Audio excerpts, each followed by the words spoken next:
Hello and welcome. Ain't nobody got time for that shit. Okay, I'm here with Ingling, Lord of Goths. You know him pretty well. And serious shit's going down, and I just want some opinions, possible solutions. I don't know how long this thing is gonna run, but I'm not planning on dragging one thing out for a full hour in the first damn place. But this is some genuinely serious shit. Okay, so Warner Brothers found a way to patent a feature inside of a video game. Wow. That alone is devastating. But it's in particular they patented or trademark, whichever you prefer. I know there's a difference. I just keep forgetting what they are. The ability Um, to have a siege. Yeah. The Middle Earth game that they had not too long ago. That ability where you could go in and take your quote unquote horde leader or orc or whatever you want to call those little monsters leaders, gremlin motherfuckers, raise them up, train them, overtake them, conquer them, send them to your friend's place, loot their shit. Yeah, they patented that now. That ability. yeah, a patent. So a patent is what prevents some people from like making or selling it, while the trademark is more like the way it's written. So you would trademark the way McDonald's is written, but then you would patent the actual methods to make the fries from McDonald's.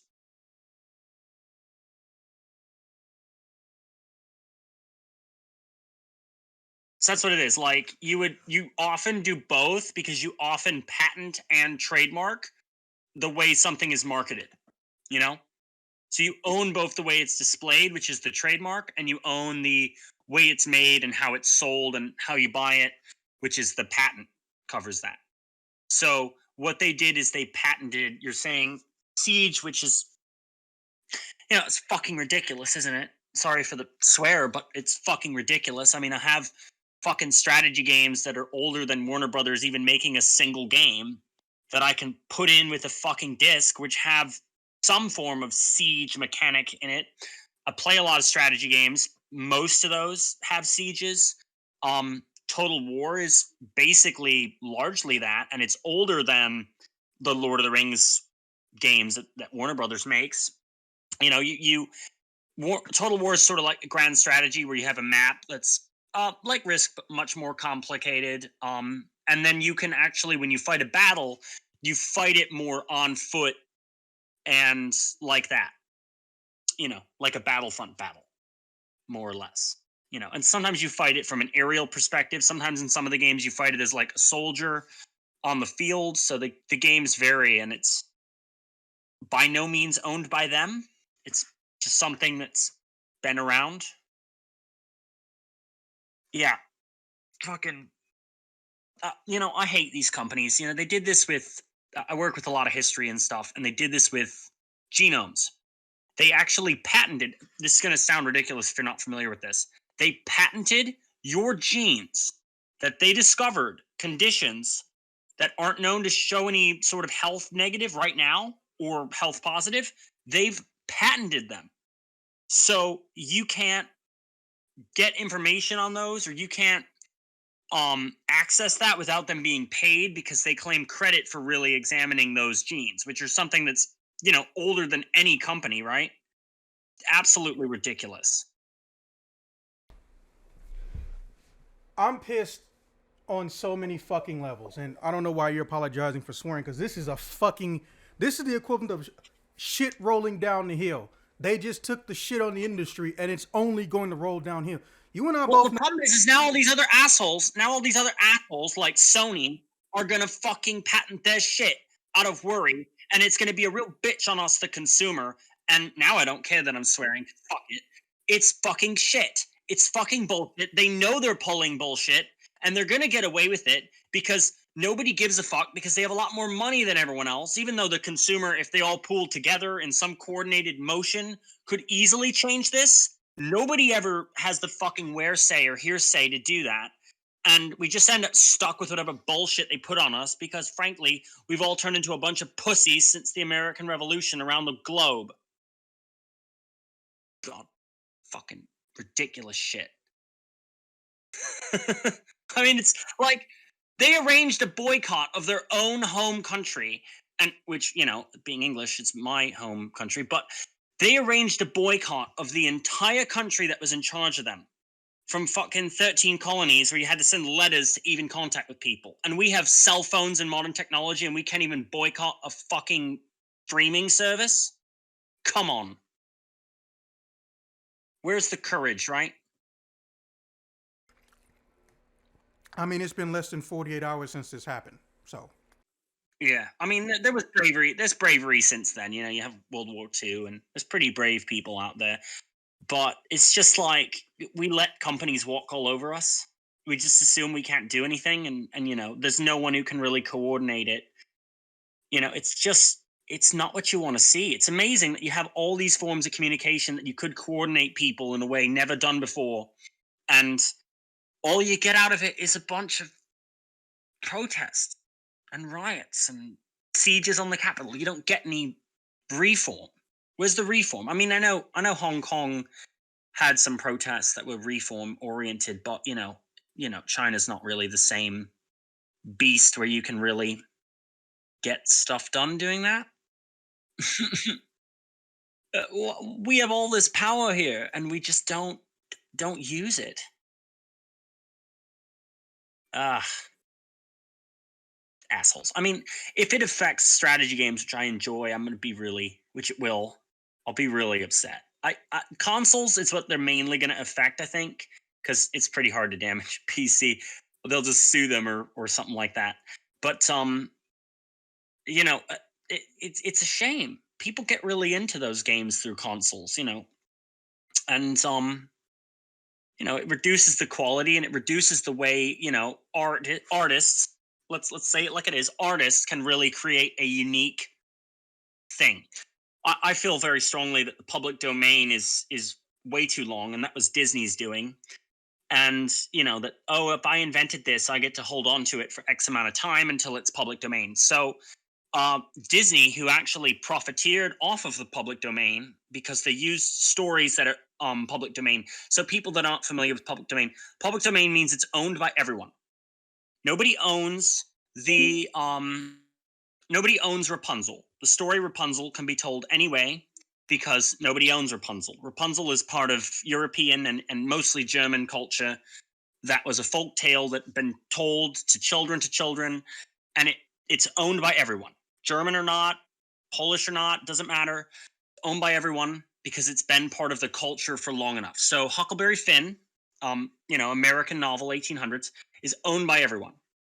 Everyone, it's part of the culture of the United States. It's part of the area, and everyone's allowed to use it. If you want to draw Huckleberry Finn in your new book, you want to write a book and use him as a character, you have the right to do that because he's part of the culture you grew up with.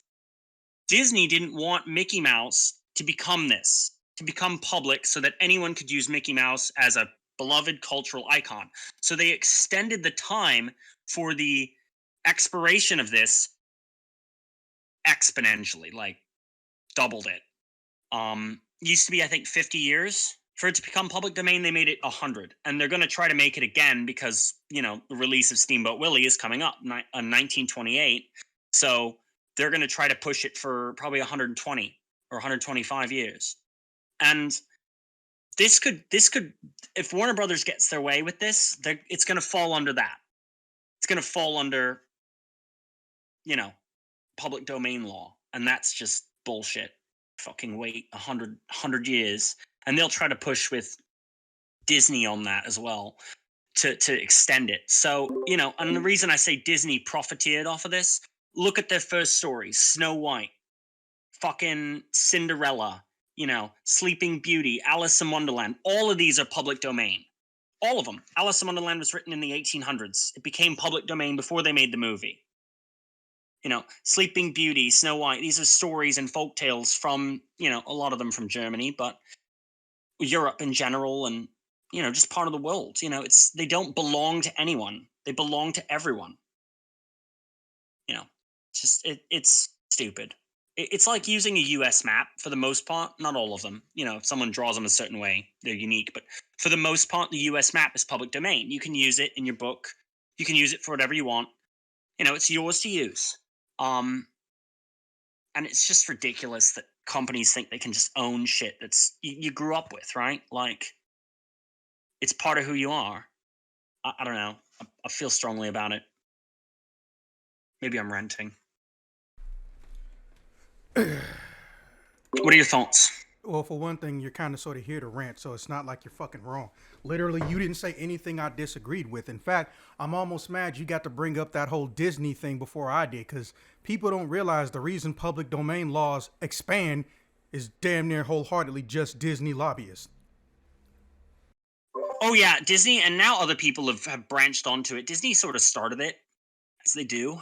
Now, imagine, my turn to talk. Imagine if DC Warner Brothers worked this hard at their comics as they did with this fucking patent. Bro, they've been trying to get this shit patented and whatnot since after the game came out. And it kept getting rejected until now. How smart is that lawyer? But I'm not even going to get into that. But here's what, the main thing that pisses me off is that this is the definition of a snowball effect. Hopefully, though, and I stress the term hopefully, other countries don't follow suit, because as we've learned, when it comes to North American rulings on how video games and interactive digital media is handled, the UN and other other countries not connected to this continent fucking do things completely differently. Like, what is it? Depending on what state you're in, you don't actually own a physical video game that you purchase. You own the plastic the data is printed on. Ain't that some shit? Yeah, I mean, I feel the same way about music. I'm probably not allowed to endorse stealing music, but hey, if you bought a song on a CD, in the '90s or early 2000s, you own that song. In my opinion, you don't own it to use it in a movie without permission. You don't own it to use it in a way that you'll sell it to someone else, but you own it on all your devices. You don't have to buy it, and you don't have to justify to me that you're ripping it because you can't find the disc. Because guess what? I think that's totally fair. you know, Not that I don't rip music I don't own, but I think it's fair if you've owned it. like my, my father had like around, oh man, probably 60 or 70 or something vinyls back when that's what you bought for all your music. It was typical, and they all got stolen when he moved. Every single one. So, I don't feel like he has to rebuy every album he'd want to own that he already bought. For more money, by the way, vinyls are more expensive. Like, so yeah, I think you own the fucking video game if you fucking buy it. Just the way it is. I don't think they own that, and I definitely don't think mechanics should be owned. I understand graphics and mechanics being patented and owned when it's your engine, when it's your work. That can be a really big deal to steal it. But we're not talking about, the graphics or the engine. We're talking about a function in the game, something like a specific way the game is played. Like, it would be like imagine if Doom had tried to patent first person. Imagine that. How different, like, they aren't even the first to do first person, neither is Warner Brothers to do sieges of any kind. But imagine if they had done that. How different gaming would be today if we only had what they could produce as first person. It's uncomfortable for the player, it's uncomfortable for the artist, and I highly doubt the people who made it and actually conceived of this stuff for Warner Brothers would want their work to be treated that way. It's just a pure example of a company just raping the people in any way they fucking can, and the other companies will join in the gangbang, like a scene in The Clockwork Orange, rather than try to fucking stop them, because that's what they do, right? I am now scared to watch that movie. That being said, yeah, like it's fucked up, and the problem is that they know that this is a dumbass idea, and it's not like they don't have any prime examples.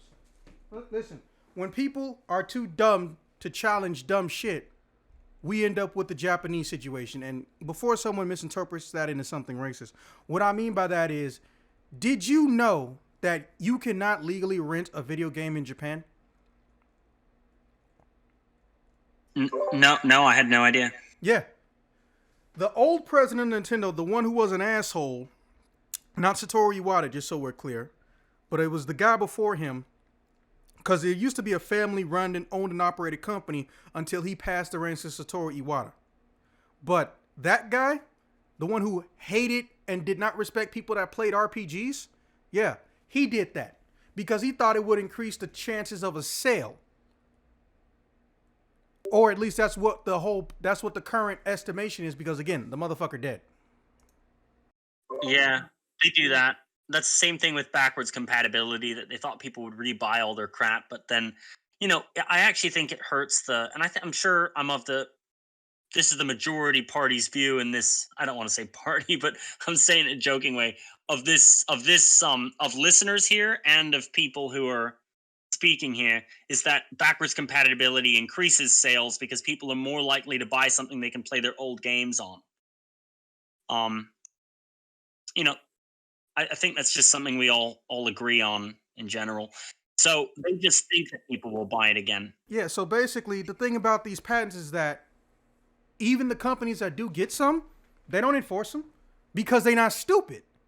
Because here's the problem you run into. That means that basically, if you're a North American independent game developer, and let's say someone does something grimy, like they get HP bars, they get the concept of an HP bar. How many people are fucked? Everyone. Someone's gonna try some shit just because they saw them do it. Sony knows that Nintendo had no business making rentals illegal, and they know that they're the biggest contender in Japan who can have it overthrown because it doesn't take much effort. But guess what? They know about it and they haven't done shit about it because they think it benefits them too. And it's fucking dumb. It's probably to a point now where literally fucking CEOs don't even care or know about it anymore. Kaz Hirai, I don't think he's ever mentioned anything or having any issues with lending, borrowing, or renting games. In fact, we all remember when Xbox really fucked up when the Xbox One came out, and they basically made it so your system is a fucking brick if it doesn't do annual checkups online, and you can't let someone borrow your fucking game. He made a whole entire meme video about it that was like 5 seconds long, and it was the most hilarious shit ever. So more than likely, Nintendo's kept this shit so quiet that Sony doesn't even know or think that it's a thing because people are so used to borrowing shit from each other. Why rent when you can borrow? Because the thing about rental is that you're really doing it because there's no one around you to let you borrow it. But at the same time, that shit is dumb, and it's not the first time we've seen somebody do this shit. I don't know if you remember this. I might try to look it up directly so I don't fuck up all of it. But Redman was a big help and aid to the Def Jam fighting game series. In fact, besides being a playtester, he was coming up with basic ideas for how the game should handle, but just based off of what he knew. And they decided to fuck him at the last second. Jeez. Yeah, and they basically said that, we're not going to increase your credit or put you in a credit or something they did to him. And what ends up happening is that he started, okay, you're not going to respect me or, listen to me or use the shit that we know works. Okay, guess what? I'm going to go as fucking get a bunch of patents so you can't use the shit I came up with in this game where I told you how to properly use the game. It's just petty. Yeah, but no, here's the thing though. He ain't stupid. He didn't enforce it. So because he didn't enforce it, basically only Def Jam couldn't use it. So that's why when you got for Def Jam, what was it, Icon? Def Jam Icon, it was nothing like Fight for New York or Vendetta, which people were actually liking these games. I mean, if he's the artist, that's a bit of his right more than it is theirs. Although I will say it depends on the contract that they sign as an employee, whether or not they can do that. I'm assuming if he got the rights to the patents, he didn't sign a contract that was very exclusive on those things. But a lot of times, the company owns the product you work on, really. You just own the right to advertise that you worked on it and to offer your services in it as a credit and stuff like that. And you can use some of the stuff you designed in it, but they own the actual work, like stuff. So it depends. I would like to say the West won't follow suit. I think that they're better about that now. But look at drug laws that the U.S. not they weren't around before, were passed and forced in, say in the 60s largely, in the 50s a little bit, and 70s. The West pretty much universally adopted them. Universally, almost. a lot of those things nobody really thought to put into law, did they? They're just like, oh, whatever. It's not like a lot of that shit is even native to, like, in 1920, I don't think a single person in England knew what peyote was. But is it illegal in England? Yeah, it is. At least I'm pretty sure it is. So the US pushed a lot of legislation that the rest of the world has had to accept for a long time now. They've sort of set that trend. I think it's no longer the case. Europe Europe's a little more strict on car regulation and on food regulation than the US is, except Canada. And well, not Canada. I meant California, but Canada's the same thing with their laws.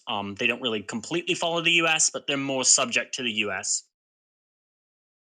So, Anyways, you know, and I worry that it'll become a problem in Europe because the companies that sell to Europe will be a bitch, like Warner Brothers, like Sony. it's going to happen. But see, the problem is that they indirectly, or no, rather, they completely, and this is almost fucked up. They're kind of killing the indie market because guess what? They could say that they cut everybody in on a discount, but then they can go and pull in some robber baron shit. So if you got an indie game and you make it in North America, but you want to release it over here, they could say, hey, we'll let you release it if you publish it through us, publish it through us, publish it through us. Even if the game is going to be hot shit and they know it, because then that means that Warner Brothers in one foul swoop controls the market. But guess what? They're not the first person who's going to think of this shit, and they barely got any patents and trademarks for their name. So people like Nintendo, Sony's big ass, fucking possibly Sega and Capcom, they could go in and they can snatch up anything you remotely think of. Technically, all the people that made that landmark shit that got carried on, they don't work at most of these companies anymore. And remember, we gave a company the same rights as fucking people, what was it, 10, 12 years ago, and that bothers me to this day. So even though the guy who made Street Fighter and King of Fighters, which people forget, came up with super combos or super meter, Capcom can go and pull a fucking patent on that bitch. And the only one who could challenge it is him. But is he going to think to do it? Fuck no. Ugh. They don't know what's going on in North American gaming politics and shit of that nature. He probably wouldn't even notice that shit happened until literally someone told him in an interview. And remember, the dude who made Street Fighter is notorious for not doing interviews. He didn't do interviews for almost 16 years straight. The first time he did an interview after Street Fighter came out was when Dragon Ball Budokai 2 came out, because people forget Dimps is his company. He made it. He also made most of Street Fighter 4, or more than half of the game, because, again, his company made it. So I'm just sitting up here like, well, was commissioned to work on it, I should say. So I'm just sitting up here like, this is the definition of a doomsday scenario. There's no way for us to avoid this. The only way we can fix this is if someone goes in and finds that judge, and they tell that judge point blank, this was a terrible idea. Because the first thing any government official is going to think of, well, who's the biggest authoritative body we got? The ESA. Here's the problem with the ESA. The ESA is not a government regulated situation. And that's what people keep forgetting.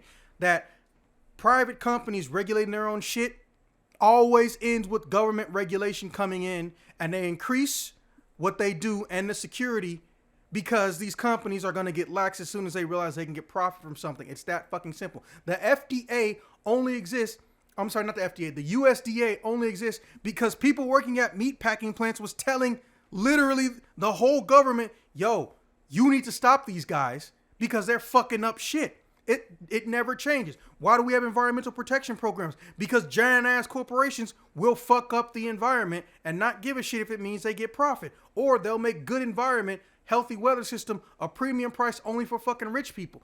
That's why there should have always been government regulation. It was scary in the 90s, and I totally understand that. And I'm going to tell you why it was scary in the fucking 90s. Because government didn't know shit about gaming. You think they're bad with technology? They still don't know the basic bullshit about fucking gaming. So if government regulation comes in tomorrow, and they say point blank, hey, guess what? We're banning any gory games.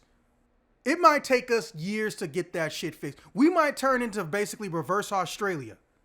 And that's not meant as an insult. If you know the history of violence in gaming or Australia's lack of understanding of basic shit when it comes to video gaming, we're fucked. Because here's the thing. A horror movie, and this is always bad for me, horror novels, horror fucking cartoons, horror movies, Horror TV shows get a free pass to do whatever in the hell they fucking want. But when you are a video game, you're held to a secondary double standard, which is bullshit. But half of that reasoning is because there isn't a giant overhead governing body that can just say, no, you're not going to exclude them or treat them this differently. The hardest rating you can get in a movie is NC-17.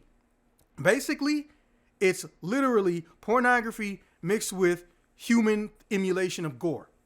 Nobody fucks with it that much. And it's for one simple reason. It's not because people aren't interested. There's no market. It's basically, if you're doing something like that, it better be a fan project. It might just be something for a demo reel, because you can't do it for real. You can't do it for real because no producer's going to fund you, because they know how bad, even if it's a good movie, how bad NC-17 ratings are for anyone to even find your shit. There are stores who don't want to sell it, not even because they're barred from it or it'll be bad for their business, but because they literally see it as a waste of space on their shelves or in their storage units. That's how fucked NC-17 is as a rating. That's the only people I've seen get away with it is Underground College Movie. I think that was NC-17. But here's the thing. They had a hotline and they had commercials. That's it. That's how they got around that shit. That's all they did. But guess what? The fact that you have to do that should let you know offhand, oh, I'm not going to fuck with this. And well, the ratings are notoriously fucky. I mean, there's a movie, what's the movie I was thinking of? So, oh man, there's a director. The name is escaping me right now. There's, I think it's a Tarantino film. There's a Tarantino film that's, Tarantino's famously kind of R-rated. It's got no nudity. It's got no drug use. And it's got no graphic violence, and it gets an R rating. And then you look at like 16 Candles, which has drug use, it has implied sex, it has teenagers at a party, and it gets PG-13. It's just bullshit, right? It's because of the theme being and the director being darker.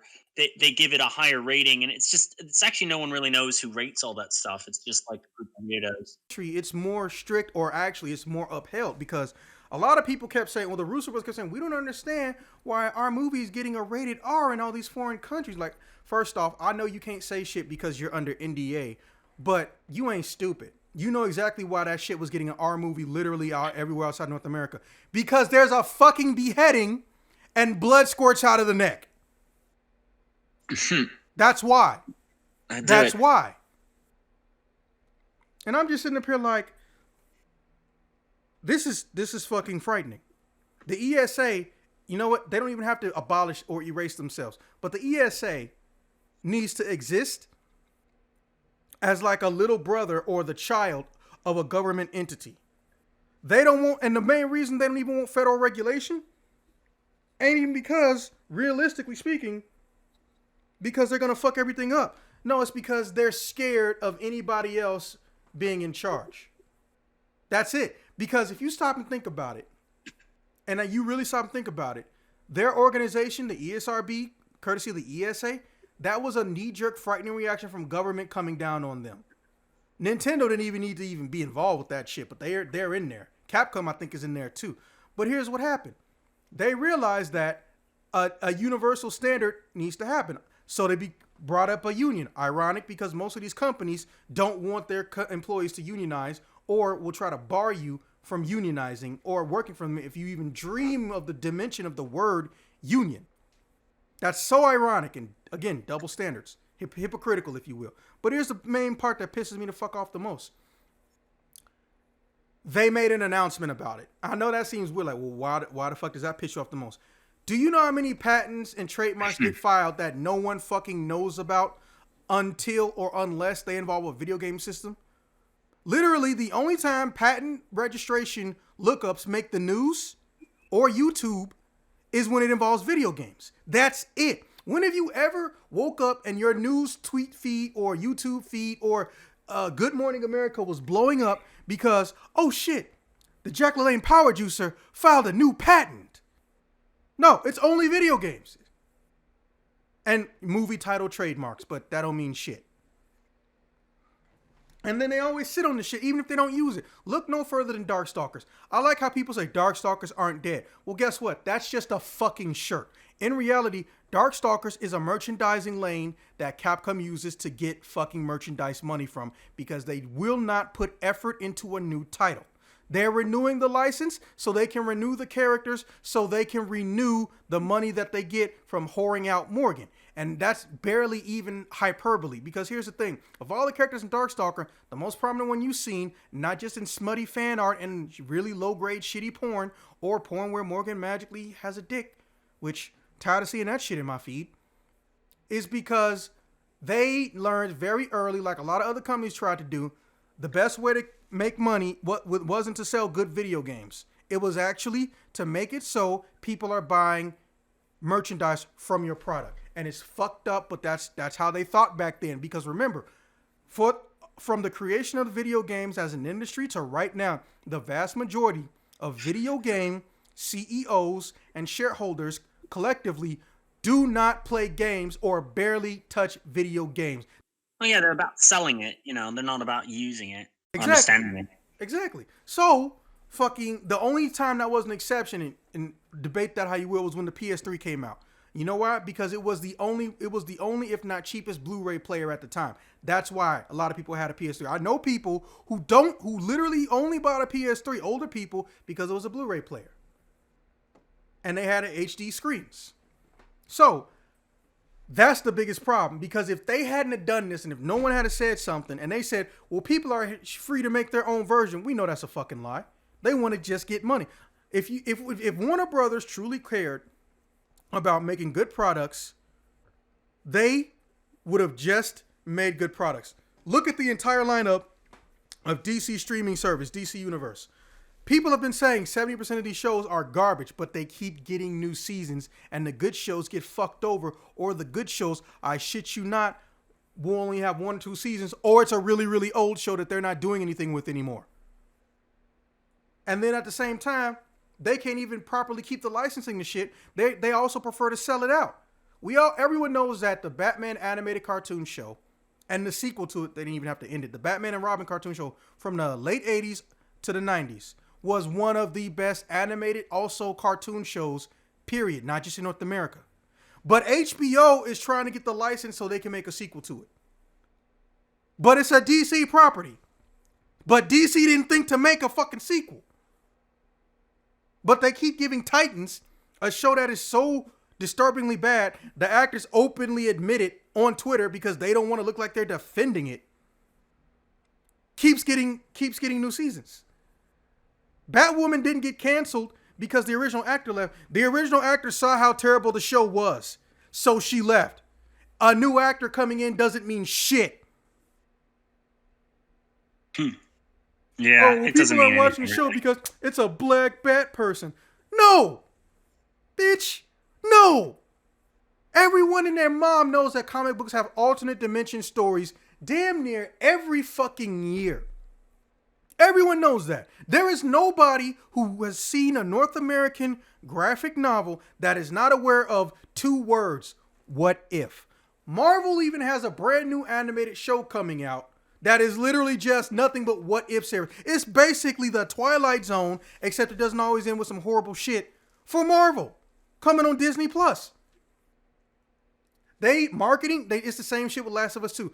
Marketing companies want to get in front of this and try to manipulate the crowd to say that this is why people are mad. No, bitch, that's not why. Here's the problem with saying some dumb shit like that. People can go right in the comments or the tweet or whatever social media you're using and fucking correct your ass immediately. I guess people do unite on that too. That's a good point. Yeah. When they have something to hate, they unite. Cool. People weren't mad at Last of Us 2 because they were voting for Trump and other bullshit. They were mad because they didn't like the fucking story and the game's ending. That's how it works. But there's a difference. Final Fantasy VII killed a character everyone liked. We were all sad and mad about it. And if you're young enough, you even fucking cried. But guess what? People don't hate Final Fantasy VII for it. You know why? Because it was still a good game. And Square Enix didn't go around saying, oh, if you didn't like that she died, you're all a bunch of fucking pussies and whatever. You're just a bunch of hate mongers and shit like that. They respected it. And when people ask why it was even in there, they explain it. Because the lead producer or the director, 2 different people, by the way, mother had recently passed, and he wanted to put in a level of emotion and depth into a character's death that they hadn't explored before, because even though characters have died in previous Final Fantasy games, they were up to that point, for the most part, they were only guest characters. They weren't meant to be in the whole game from the beginning. But it's different. It hits different with Aerith, because Aerith, there's nothing that lets you know or imply she's going to die. It's snuck up on you. Loki is one of the only ones who comes close, and I'm not gonna go through the whole story of it. But Loki in, I think, Final Fantasy 5 or 6, Loki, who's a secret character, if you will, his whole entire point was that he needed help to go to a mountain where he could get some special magic ability or some type of MacGuffin. If you don't know what a MacGuffin is, Google it, or I'll put it up on screen. Get a MacGuffin to bring. Sounds familiar. I don't know what it is. I'll look it up. To bring his dead girlfriend back. A MacGuffin is any item in any movie or piece of entertainment that doesn't exist in the real world, but is meant to be the main plot driving force of whatever you're watching. Yeah. And the first one to come up with it was some guy whose last name was MacGuffin, I think. Same with Foleying. Foleying came from Jack Foley. But anyways, the thing didn't work, but the dude still decides to help you.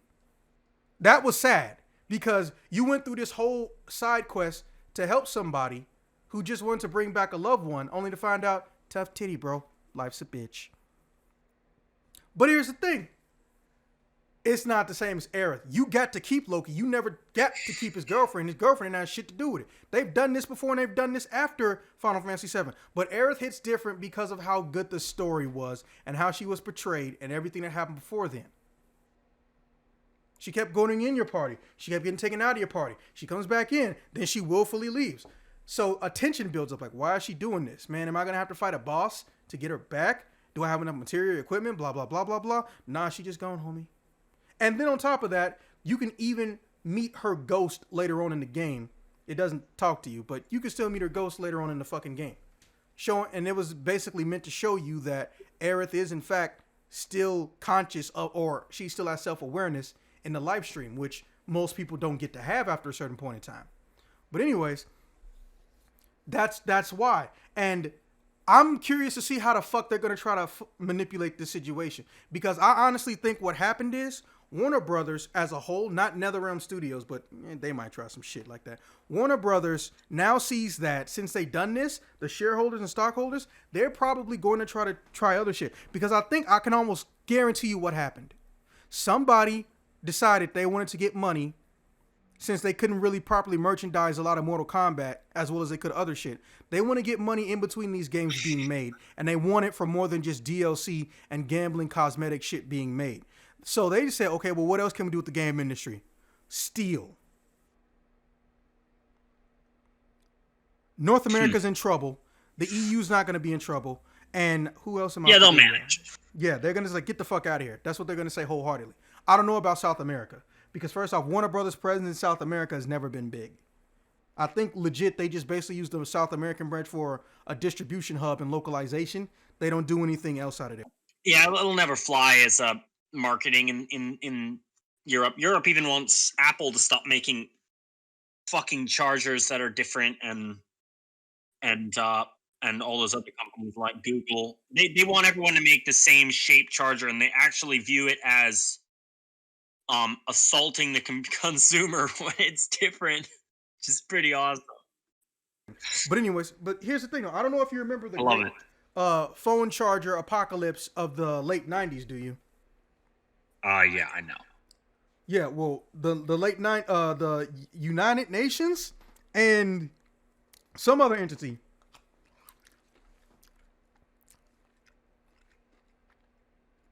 they got together and they said, we're filling up landfills with your chargers and adapters that you unnecessarily change every single time you unleash a new phone. So you guys need to get to a universal standard. Now, that's not why USB was born, but one of the ideas, as you can see, came out of that because it was the same way for computer shit too. There wasn't universal cords anymore. I still have to tell people that back in the day, mouses were plugged up with a special socket that had 6 pins on it.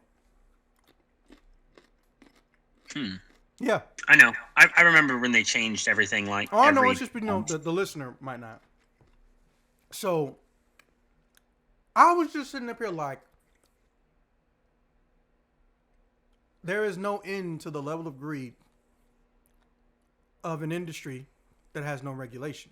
Free market doesn't mean shit. The free market ain't the problem. The problem is greedy people in a free market.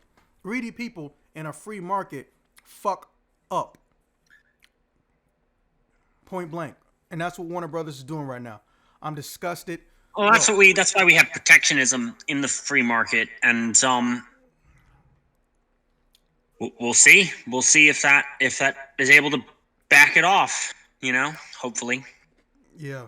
Hope is the only thing we can have right now.